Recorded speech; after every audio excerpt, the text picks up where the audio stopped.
विधानसभा सत्र का आज पहला दिन और आप देख सकते ठीक पीछे समाजवादी पार्टी के जो विधायक और एमएलसी हैं उनका प्रदर्शन चल रहा है। हमारे साथ आशुतोष जी हैं। आशुतोष जी, आज सत्र का पहला दिन और पहले दिन हंगामे के नजर आ रहे हैं, क्या कहना चाहेंगे? सरकार मुर्दाबाद। क्या कहना चाहेंगे? देखिए, जिस तरह से उत्तर प्रदेश सरकार गरीब मजदूर किसान बुनकर के बच्चों को पढ़ने से रोकने की साजिश कर रही है और हमारी पार्टी के कार्यकर्ता पीडीए पाठशाला चला रहे हैं। एक तरफ विद्यालय बंद किए जा रहे हैं और जो बच्चों को पढ़ाने का काम कर रहे हैं उनके मुकदमे दर्ज हो रहे हैं। ये संविधान की हत्या करने की जो साजिश उत्तर प्रदेश सरकार की है उसके खिलाफ हम लोग लड़ने का काम करेंगे, सड़क से लेकर सदन तक लड़ने का काम करेंगे। जो पीडीए पाठशाला चल रहा है अक्सर देखा जा रहा है कि सभी सभा के कार्यकर्ताओं पर लोगों पर एफआईआर दर्ज हो रहा है, उसमें क्या कहना चाहेंगे? ये उत्तर प्रदेश की सरकार डरी हुई सरकार है।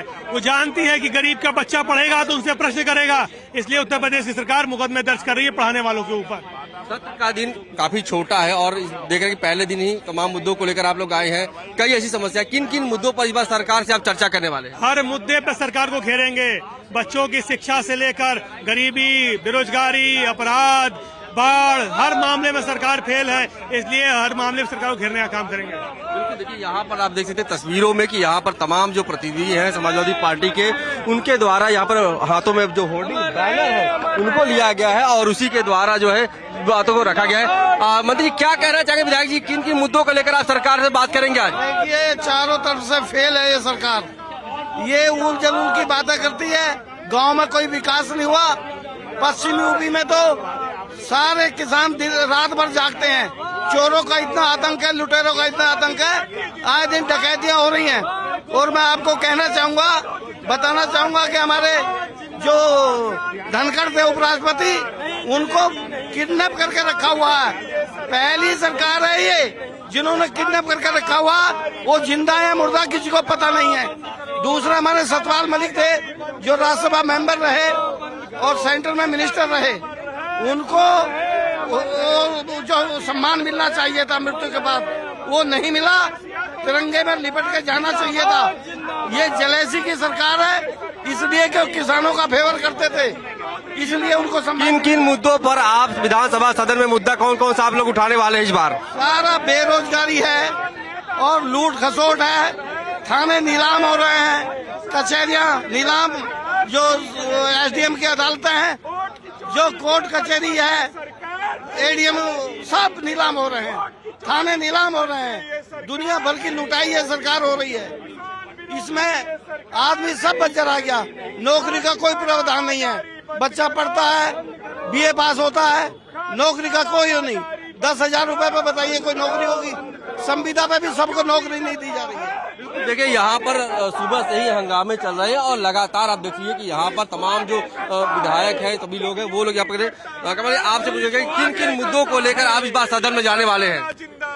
देखिए, भारतीय जनता पार्टी जितने भी मुद्दे हैं जनता से जुड़े हुए उनसे बचना भागना चाहती है, इसीलिए सदन का समय सीमित किया है और उस सीमित समय में भी 2 दिन अपना विजन डॉक्यूमेंट्स के 2047 में भारत लेके जा रहे हैं।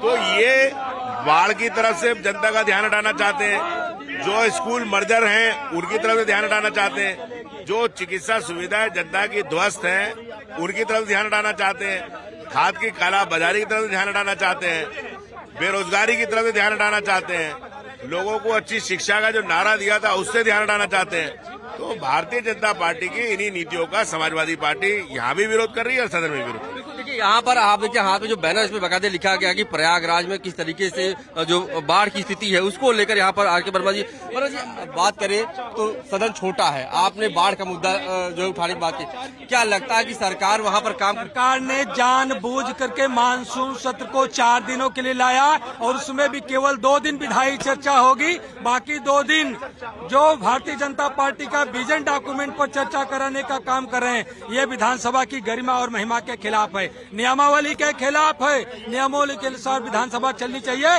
सरकार बाढ़ पर नहीं चर्चा कराना चाहती, सरकार बंद हो रहे प्राथमिक विद्यालयों पर नहीं चर्चा कराना चाहती, सरकार कानून व्यवस्था पर नहीं चर्चा कराना चाहती, सरकार बेरोजगारी और महंगाई पर नहीं चर्चा कराना चाहती, सरकार भ्रष्ट और ध्वस्त बिजली व्यवस्था पर चर्चा नहीं कराना चाहती। इसलिए कम से कम दिन का मानसून सत्र लाइए। दिन की बात लगातार आप लोग उठा रहे हैं, सर्वदलीय बैठक हुई, क्या उसमें आप लोगों ने विधानसभा अध्यक्ष के सामने बात रखी थी? बैठक में लगातार इस बात की चर्चा की गई कि मानसून सत्र कम से कम 16 दिनों का होना चाहिए, लेकिन भारतीय जनता पार्टी की सरकार विपक्ष के मुद्दों पर सवाल से बचना चाहती है, इसलिए कम से कम दिन का ये मानसून सत्र लाई है।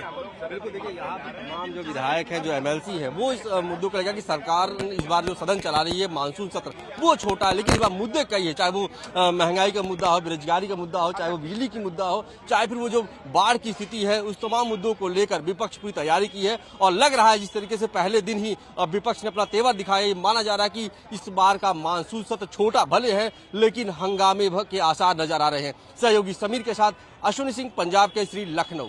हमसे जुड़े रहने के लिए हमारे YouTube चैनल को सब्सक्राइब करें और नई वीडियो की नोटिफिकेशन के लिए बेल आइकॉन को दबाएं। अगर आप ये वीडियो Facebook पर देख रहे हैं तो लाइक जरूर करें और ज्यादा से ज्यादा शेयर करें। धन्यवाद।